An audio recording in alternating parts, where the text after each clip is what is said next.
आज सुनते हैं 18/8/2021 के बाप दादा के मधुर महावाक्य।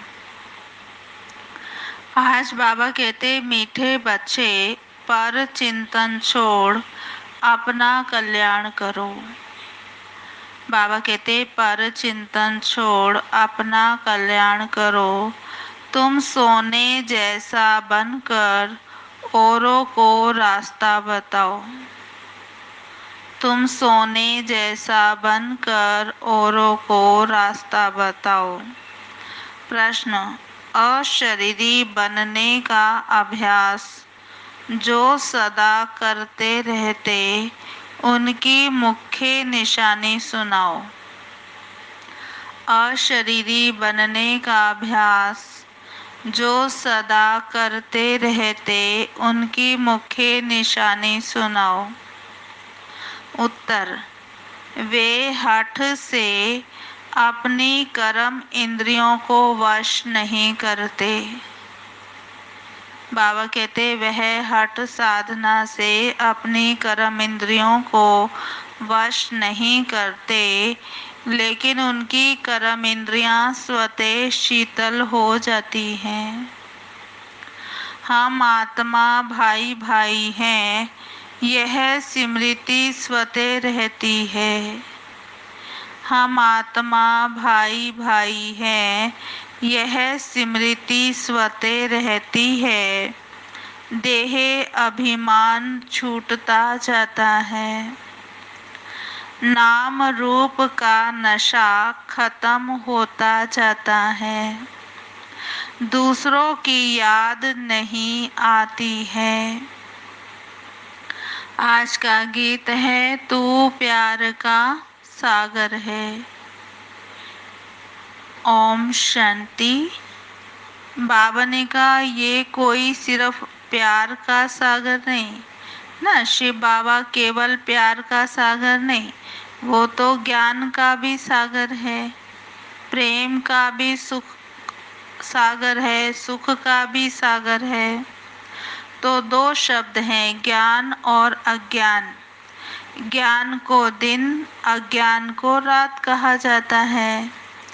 ज्ञान अक्षर अच्छा है, अज्ञान अक्षर बुरा है। आधा कल्प है ज्ञान की प्रारब्ध। बाबा कहते, इस समय जो आप ज्ञान ले रहे हो, इसकी प्रारब्ध आधा कल्प सतयुग त्रेता तक मिलती है। फिर आधा कल्प है अज्ञान की प्रारब्ध, द्वापर कलयुग। और जब अज्ञान में आ गए तो उसकी प्रारब्ध क्या थी? तो अज्ञान की प्रारब्ध है दुख और ज्ञान की प्रारब्ध है सुख। तो ये बहुत सहज समझने की बात है। दिन है ज्ञान का और रात है अज्ञान की। अब यह किसको पता नहीं, ज्ञान किसको कहा जाता, अज्ञान किसको कहा जाता, ये बेहद की बातें हैं। बाबा ने कहा, तुम सबको समझाते हो ज्ञान क्या है, भक्ति क्या है।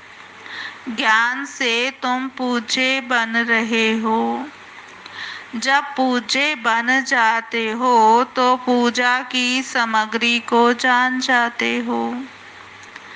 बाबा ने कहा, जो भी मंदिर आदि हैं, तुम जानते हो ये सब यादगार हैं। उनकी जीवन कहानी क्या है, वह तुम जानते हो ना। जो भी मंदिर आदि हैं, उनकी जीवन कहानी क्या है। मंदिर में जो देवी देवताओं की मूर्तियां हैं, बाबा कहते उनकी जीवन कहानी तुम जानते हो, और जो पूजा करने जाते हैं वह नहीं जानते। पूजा को भक्ति कहा जाता है। भगवान को भक्तों से मिलना है। क्या मिलेगा? तो भगवान को भक्तों से मिलना है और किस लिए? भक्ति का फल देने के लिए। सो भगवान ही आकर पुजारी से पूज्य बनाते हैं। पूजे सतयुग में होते हैं और पुजारी कलयुग में होते हैं। बाबा कहते तुम बच्चे जानते हो आज क्या है और कल क्या होना है। विनाश तो जरूर होने का है, कोई भी समय हो सकता है, तैयारी हो रही है, गाया हुआ भी है। अनेक कुदरती आपदाएं होती हैं, ये तो लिख देना चाहिए। ग्रह युद्ध और कुदरती आपदाएं, उनको कोई ईश्वरीय आपदाएं नहीं कहेंगे। बाबा ने कहा जो ग्रह युद्ध होते आपस में लड़ते हैं या कोई कुदरती आपदाएं आती हैं तो इनको ईश्वरीय आपदाएं नहीं कहेंगे, क्योंकि ये भी ड्रामा में नूद है जिसमें नेचुरल क्लाइमेटिस सब आने वाली हैं, विनाश में भी मदद करेंगे। बाबा कहते मूसलाधार बरसात भी पड़ेगी, भूखों मरेंगे, अर्थक्वेक आदि सब आने की है, इन द्वारा ही विनाश होने का है।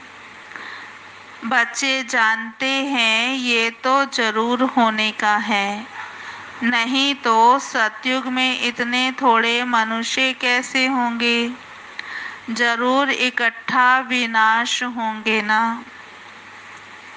बच्चे अच्छी रीति जानते हैं ये सब कपड़े धोए जाएंगे, ये बेहद की बड़ी मशीनरी है, गाया भी जाता है मूत प्लीति कपड़ धोए। इन कपड़ों की बात नहीं है ना, ये शरीर के ऊपर जो कपड़े पहने उनकी बात नहीं, लेकिन ये जो है शरीर रूपी कपड़ा, परमात्मा आकर इन शरीर रूपी गंदे कपड़ों को भी सफाई करता है, माना नया शरीर दे देता है। आत्माओं को योग बल से धोना है।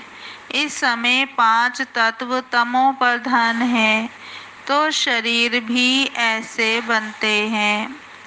पतित पावन बाप आकर पावन बनाते हैं और सब खलास हो जाते हैं।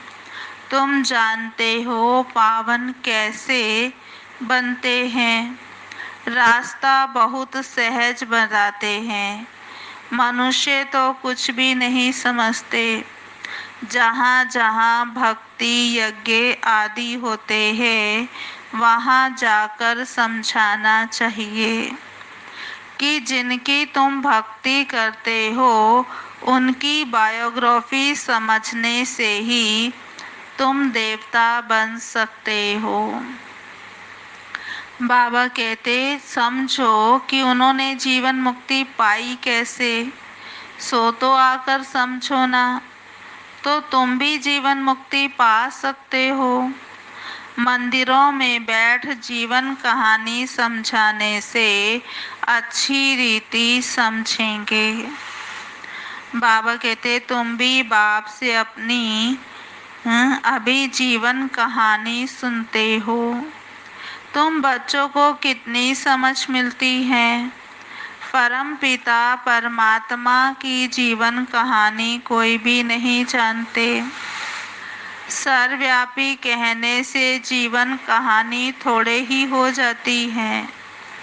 तुम बच्चे अभी परम पिता परमात्मा की जीवन कहानी को जानते हो, यानी आदि मध्य अंत को जानते हो।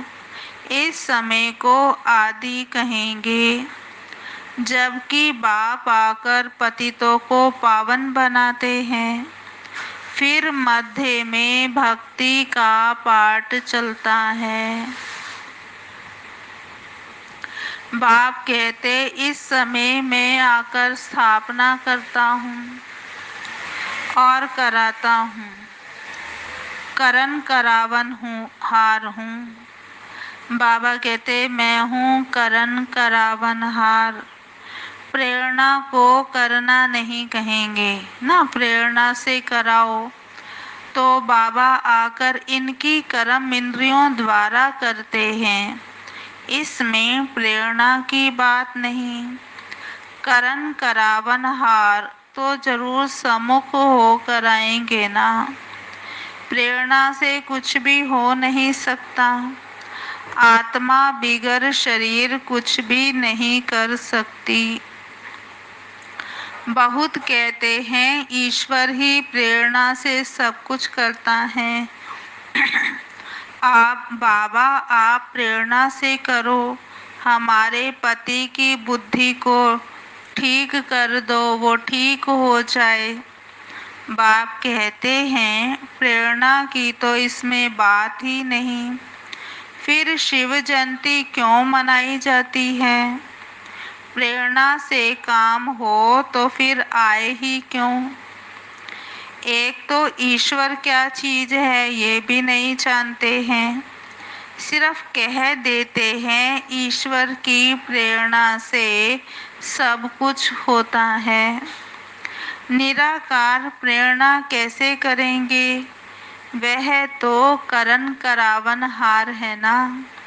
आकर रास्ता बताते हैं और कर्म इंद्रियों से मुरली चलाते हैं। जब तक कर्म इंद्रियों का आधार ना लें, हाँ बाबा, जब तक कर्म इंद्रियों का आधार नहीं लेंगे तब तक मुरली कैसे चलाएंगे? ज्ञान का सागर है तो सुनाने के लिए मुख तो चाहिए ना। अब तुम बच्चों को सारी दुनिया के आदि मध्य अंत का पता पड़ा है, पूरी नॉलेज मिली है, समझते हैं ज्ञान बिगर गति नहीं। ज्ञान कौन दे ना, कौन देगा ज्ञान? तो बाबा कहते देखो अज्ञान मार्ग में और ज्ञान मार्ग में फर्क तो देखो ना। विज्ञान भी कहते हैं अज्ञान है अंधियारा, बाकी ज्ञान और विज्ञान को हम मुक्ति, जीवन मुक्ति भी कह सकते हैं। तुमको अब पावन बनने का ज्ञान मिला है। बाबा कहते तुम स्वदर्शन चक्रधारी बनते हो। कोई सुनेंगे तो वंडर खाएंगे, कहेंगे आत्मा ज्ञान लेती है तो आत्मा जरूर संस्कार ले जाएगी ना। मनुष्य से देवता बनते हो तो ज्ञान रहना चाहिए। परंतु बाप समझाते हैं यह पुरुषार्थ है प्रारब्ध के लिए। प्रारब्ध मिल गई फिर ज्ञान की क्या दरकार है? सतयुग है ही तुम बच्चों के लिए प्रारब्ध। ये बातें सुनने से ही वंडर खाएंगे। ये ज्ञान परंपरा से क्यों नहीं चलता? बाप कहते हैं ये प्राय लोप हो जाता है। दिन हो गया फिर अज्ञान तो है नहीं जो ज्ञान की दरकार रहे। ये भी समझने समझाने की बातें हैं, फट से कोई समझ नहीं सकते। शिव बाबा भारत में ही आते हैं, बच्चों के लिए सौगात ले आते हैं, भक्ति का फल देने के लिए। बाबा कहते भक्ति के बाद है सदगति। ये विनाश भी होगा जरूर। आसार खड़े हैं, तुम सुनते रहेंगे। चिंगारी लगती है तो 1-2 घंटे में सारा मकान जलकर भस्म हो जाता है। अब ये कोई नई बात नहीं है, विनाश तो होना जरूर है ना। बाबा आज बार बार हमें कह रहे हैं विनाश तो होना जरूर है। सतयुग में होते ही हैं थोड़े मनुष्य, और वो थोड़े भी कैसे होंगे? वो होंगे श्रेष्ठाचारी।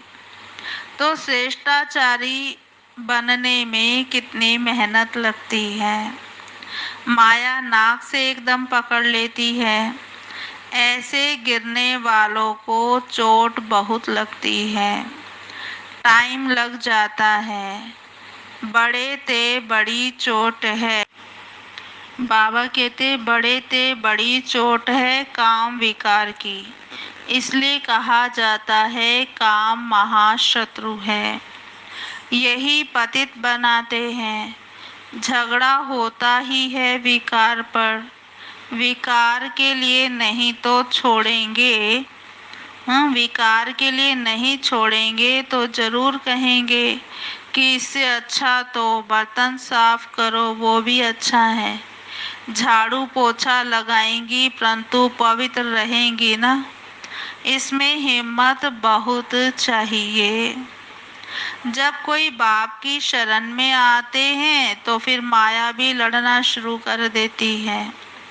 5 विकारों की बीमारी और ही अधिक उथल खाती है।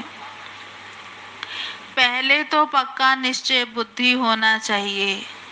जीते जी मरे हुए हैं, यहाँ से लंगर उठा लिया है।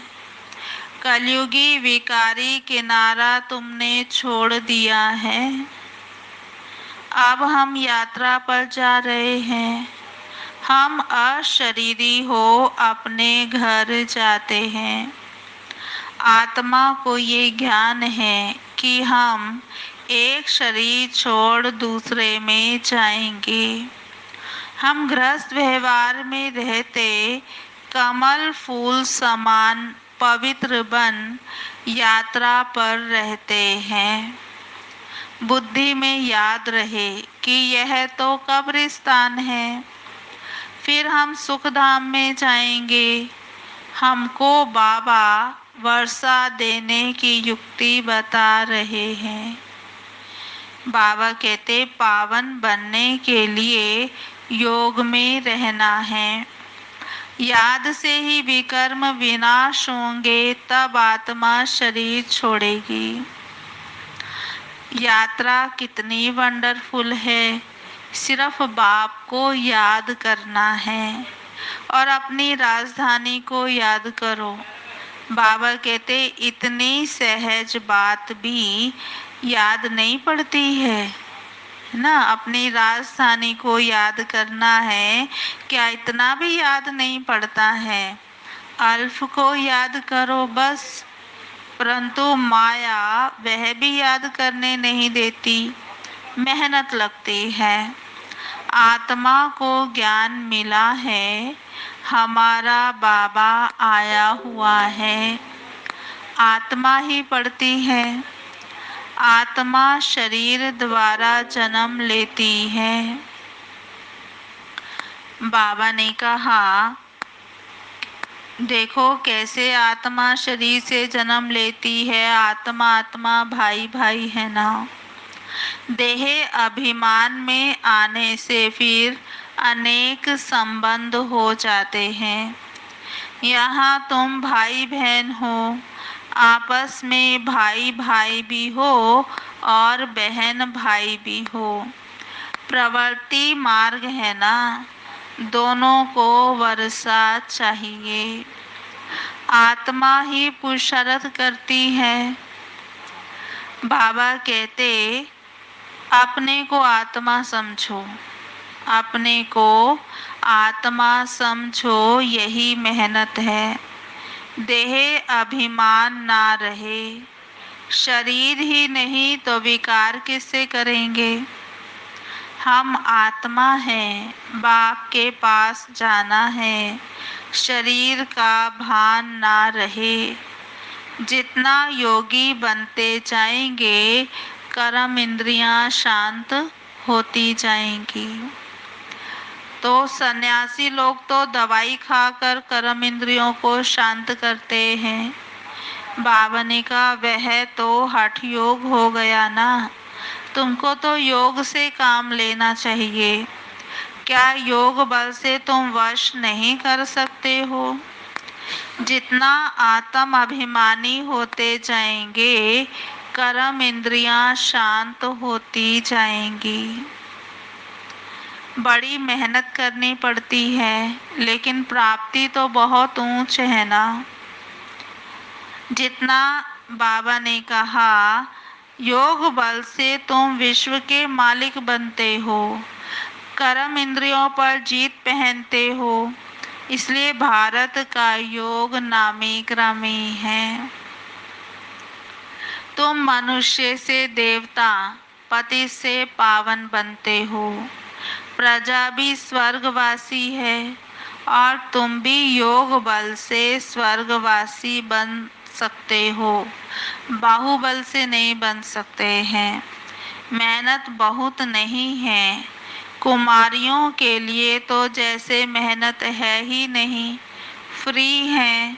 विकार में गई तो बड़ी पंचायत हो जाती है।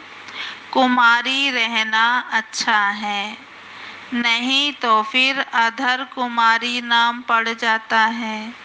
युगल भी क्यों बने, इसमें भी नाम रूप का नशा चढ़ता है। बाबा कहते ये भी मूर्खता है। युगल बनने के बाद पवित्र रहने के लिए बड़ी अच्छी हिम्मत चाहिए, ज्ञान की पूरी प्रकाष्ठा चाहिए।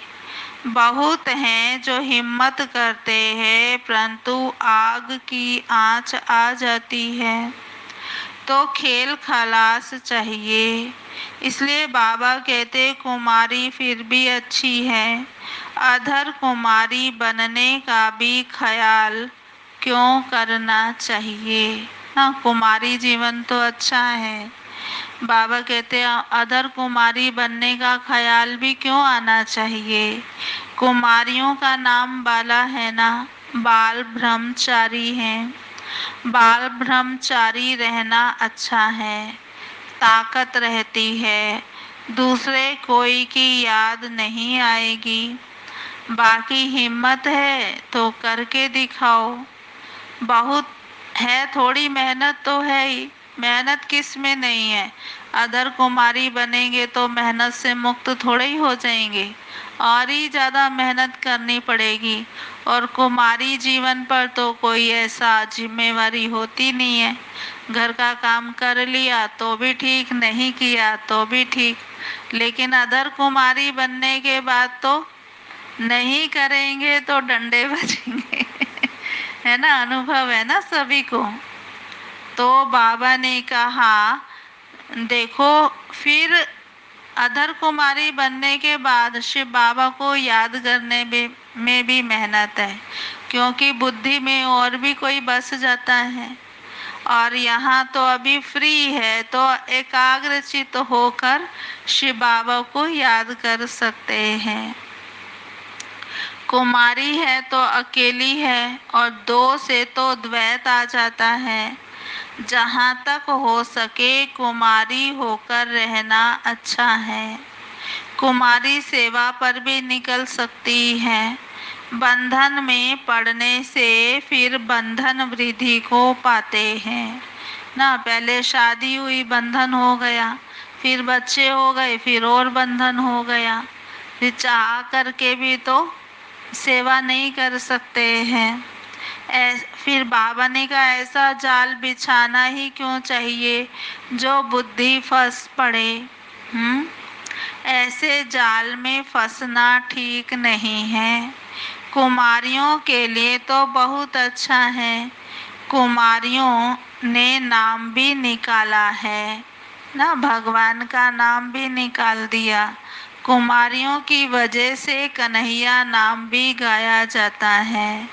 बाबा कहते कुमारी होकर रहना बड़ा अच्छा है, इनों के लिए बहुत सहज है। स्टूडेंट लाइफ पवित्र लाइफ भी है, बुद्धि भी फ्रेश रहती है।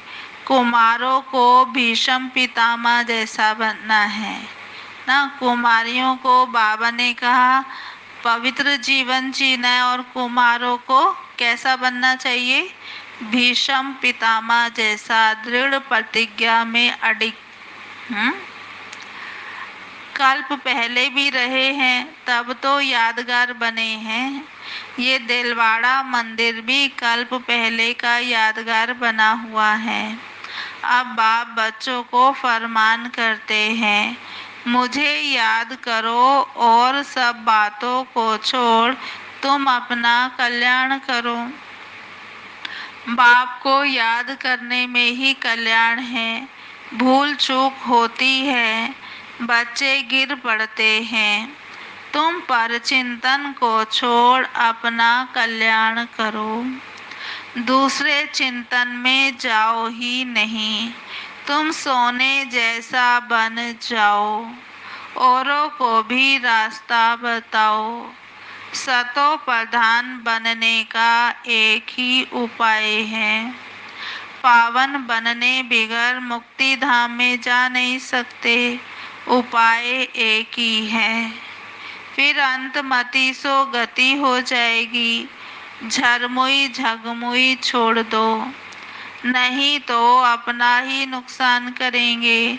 बाप कोई श्राप नहीं देते हैं। श्रीमत पर ही नहीं चलते तो अपने आप को जैसे आपे ही श्रापित करते हैं। अच्छा मीठे मीठे सिकिलधे बच्चों प्रति मात पिता बाप दादा का याद प्यार गुड मॉर्निंग। रूहानी बाप की रूहानी बच्चों को नमस्ते। हम रूहानी बच्चों की रूहानी बाप दादा को याद प्यार गुड मॉर्निंग, नमस्ते नमस्ते नमस्ते। सदा रहेंगे हंसते, बनेंगे फरिश्ते, चलेंगे परम धाम के सीधे रास्ते। अच्छा जी, ओम शांति। अभी सुनते हैं धारणा के लिए मुख्य सार। पहला है निश्चय बुद्धि बन जीते जी इस पुरानी दुनिया से अपना लंगर उठा लेना है। जीते जी इस पुरानी दुनिया से अपना लंगर उठा लेना है। बाप के हर फरमान को पालन कर अपना कल्याण करना है। बाप के हर फरमान को पालन कर अपना कल्याण करना है। दूसरा है दूसरों का चिंतन छोड़ अपनी बुद्धि को स्वच्छ सोने जैसा बनाना है। दूसरों का चिंतन छोड़ अपनी बुद्धि को स्वच्छ सोने जैसा बनाना है। झरमुई झगमुई में अपना समय नष्ट नहीं करना है। झरमुई झगमुई में अपना समय नष्ट नहीं करना है। बाबा ने कहा योग बल से अपनी कर्म इंद्रियों को शांत और शीतल बनाना है। योग बल से अपनी कर्म इंद्रियों को शांत और शीतल बनाना है। आज का वरदान है मेहमानपन की वृत्ति द्वारा। There are 2 participants in the conference. Please announce yourself. बाबा कहते मेहमानपन की वृत्ति द्वारा प्रवृत्ति को श्रेष्ठ, स्टेज को ऊंचा बनाने वाले सदा उपराम भव।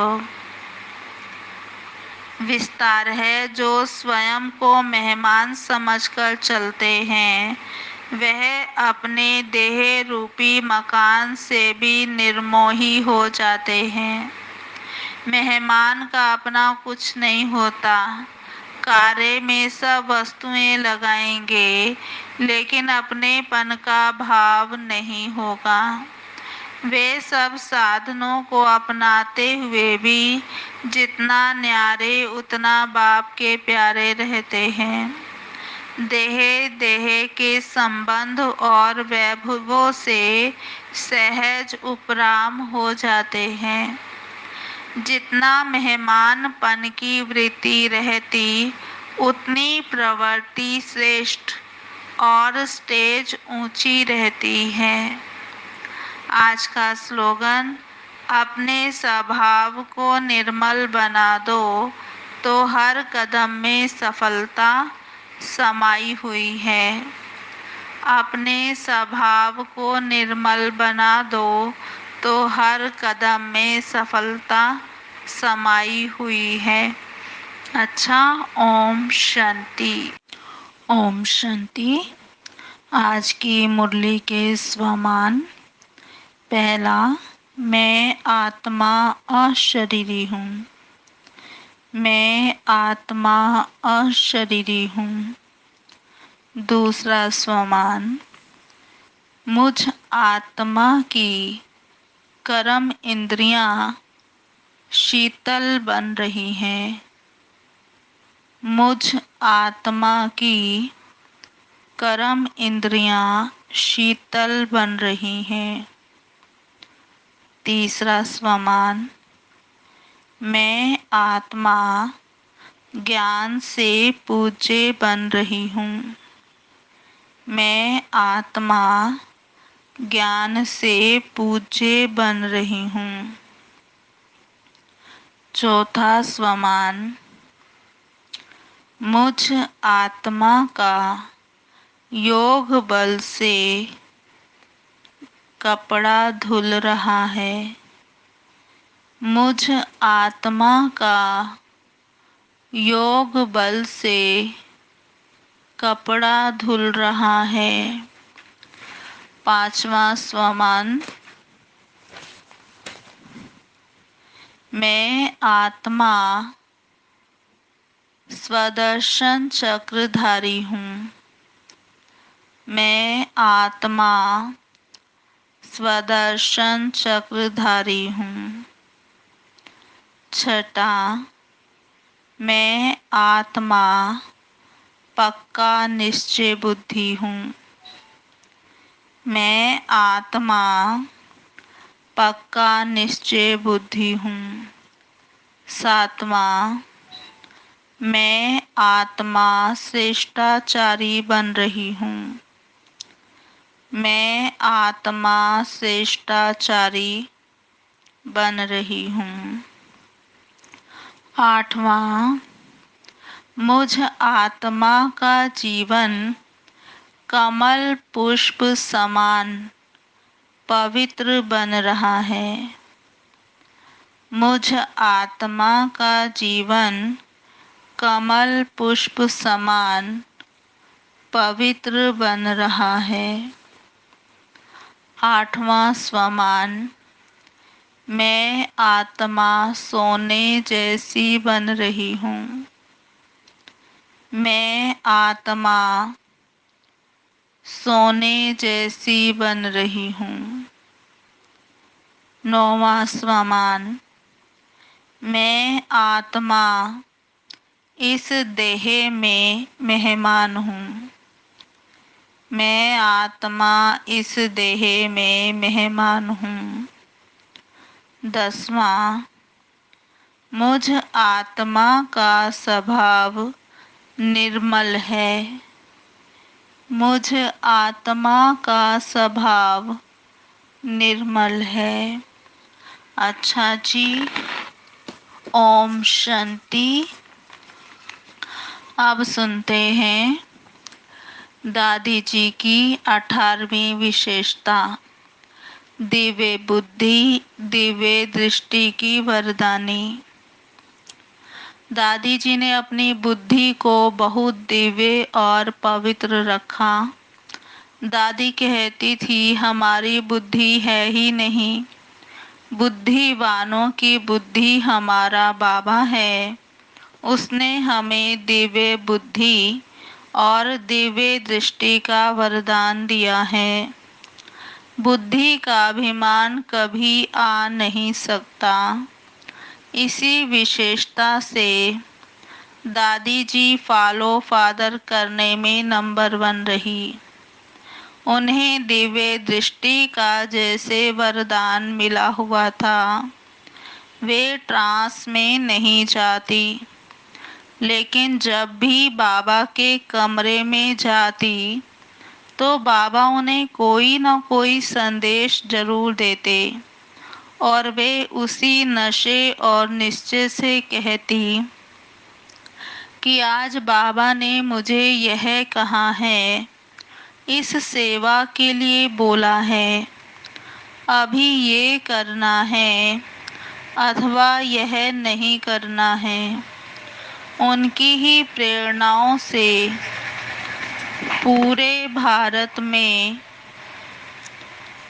हर स्टेट में बड़े बड़े मेगा प्रोग्राम बहुत सफल हुए। अच्छा जी, ओम शांति।